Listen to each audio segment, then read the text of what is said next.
Good day, everyone. Today I will be discussing historical sociological foundations of curriculum, which is one of the theoretical foundations of curriculum. A curriculum does not simply appear, it is developed and changed because of the experience of the past and the needs of society. In simple words, what we teach today is influenced by what happened before and by what people need today. That is why understanding history and society is important when we study curriculum development. This is our goals for today's lesson. Now, what do we mean by historical sociological foundations? We can divide the term into two parts.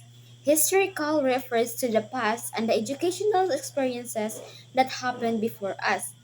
Sociological refers to society, its culture, values, needs, problems, and changes. So when we put them together, historical sociological foundations explain how both the past and society influence the development of curriculum. For example, if society develops new technology, schools may need to teach digital skills. But this change also becomes part of history because future curriculum developers will look back at how education responded to technological changes. So the curriculum is connected to both what happened before and what society needs now. Let us first focus on the historical foundations. History is important because education has changed over time.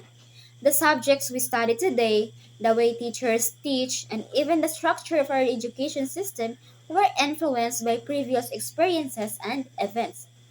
Education changes when there are changes in government, technology, culture, and people's needs. For example, the education system during the Spanish period was different from the American period. This shows us that education is influenced by the conditions of a particular time. Therefore, when we study the history of education, we can understand why certain subjects, practices, and educational policies exist today. Future learners. Now, let us look at the development of Philippine education. During the pre-colonial period, education was mostly informal. Children learned practical skills, traditions, customs, and values from parents, elders, community members, and experienced workers. During the Spanish period, education was strongly influenced by religion, so religious instruction became an important part of education. During the American period, public education expanded, and English became an important language of instruction. Different subjects such as mathematics, science, history, and physical education were included. During the Japanese period, education was influenced by wartime conditions and Japanese policies with attention to Filipino culture, nationalism, practical skills, and discipline. After the war, education focused more on rebuilding citizenship, national identity, and democratic values. Looking at these periods, we can see that education changed depending on the historical situation of the country. These historical changes can also be seen in more recent Philippine curricula. The K-12 basic education program expanded basic education by including kindergarten, elementary, junior high school, and senior high school. It was designed to prepare learners for higher education, employment, entrepreneurship, and lifelong learning. Then we have the Matatag curriculum, which represents another development in Philippine basic education. It gives greater attention to foundational skills, literacy, numeracy, essential learning competencies, values, and learner development. The important point here is that curriculum continues to change because educators respond to previous experiences and current challenges. So the curriculum is not permanent, it develops over time. Now let us move to the sociological foundation. If historical asks what happened in the past, sociology asks what does society need? Society includes families, schools, communities, organizations, government, workplace, and different cultural groups. The curriculum should respond to the needs, values, culture, problems, and changes of society.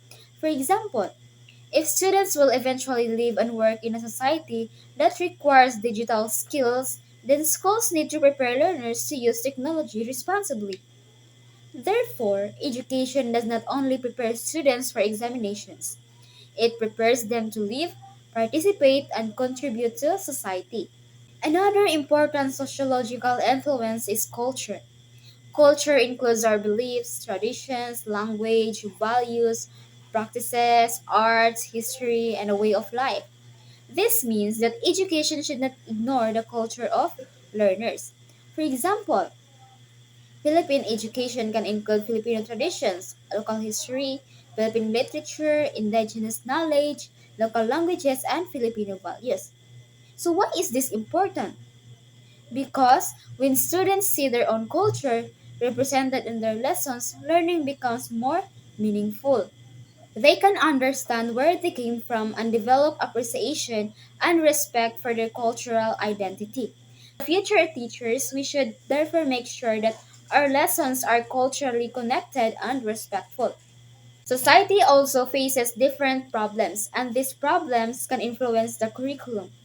For example, because technology has become part of everyday life, schools need to develop ICT and digital literacy. Because we experience environmental problems, learners need knowledge about environmental protection, conservation, waste management, and disaster preparedness. Health concerns also require education about hygiene, nutrition, physical activity, and safety. Social problems can also encourage schools to develop critical thinking, communication, cooperation, empathy, problem solving, and responsible decision making. This shows that the curriculum responds to real problems that learners and communities experience. Community also plays an important role in curriculum. Teachers can connect classroom lessons to local history, occupation, traditions, environmental concerns, businesses, community leaders, and cultural practices. For example, imagine that we are teaching in a fishing community. In science, students can study marine ecosystems. In mathematics, they can work with fish quantities or prices. In English, they can write about fishing experiences. The subjects remain the same, but the examples are connected to the learner's actual environment. This makes learning more meaningful because students can see how classroom knowledge is connected to their real lives. We can see that historical and sociological foundations are connected. History as what happened in the past, while sociology looks at what society needs. Together, they help explain why curriculum changes. For example, technology was not as common in education in the past. As technology became more common in society, people began to need digital skills. Because of this social change, schools started giving more attention to technology and digital literacy. So we can remember this simple idea. Historical changes plus social changes lead to curriculum development. This means that curriculum is a reflection of both our past experiences and the needs of the present and future. Why is this foundation important? First, it helps us understand the past and learn from previous educational experiences. Second, it helps education respond to current social needs and challenges. Third, it helps preserve important cultures, traditions, languages, and values. Fourth, it prepares learners for future changes. And finally, it makes education more relevant to learners' real life experiences. So, studying historical sociological foundations help us understand that education should not be separated from the world around us. To summarize the entire discussion, we can remember three simple words. Historical means past. Sociological means society, and curriculum means what we teach. The most important idea is that the curriculum is not permanent. It changes as history, society, culture, technology, and people's needs change. That ends my discussion on historical sociological foundations of curriculum. Thank you for listening, everyone. Thank you.